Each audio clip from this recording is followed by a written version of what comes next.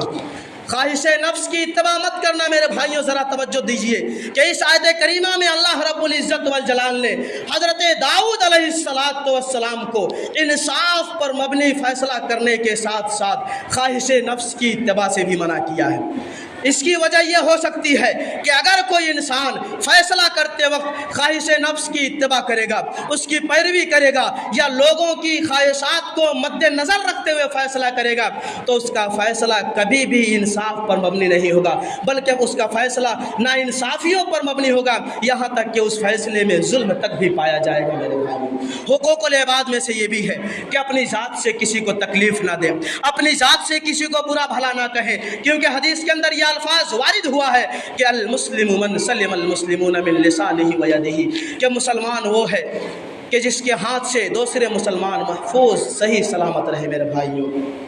تو ضرورت اس بات کی ہے کہ نماز، روزہ، حج، زکوٰۃ اور دوسری عبادات وغیرہ کو ادا کرنے کے ساتھ ساتھ ضرورت اس بات کی ہے کہ ہم حقوق العباد کو سمجھیں اور اس کو ادا کریں۔ آخر میں اللہ رب العزت والجلال سے دعا ہے کہ الہ العالمین تو ہم تمام لوگوں کو حقوق اللہ کے ساتھ ساتھ حقوق العباد کو سمجھنے اور اسے صحیح طریقے سے ادا کرنے کی توفیق عطا فرما۔ الہ العالمین ہم میں سے جو لوگ بیمار ہیں تو انہیں شفاء کلی عطا فرما۔ الہ العالمین تو ہمیں جب تک زندہ رکھ، اسلام پر زندہ رکھ، اور جب ہمارا خاتمہ ہو تو ایمان بالخیر ہو۔ اقول قولی ھذا واستغفر اللہ لی ولکم ولسائر المسلمین واستغفروہ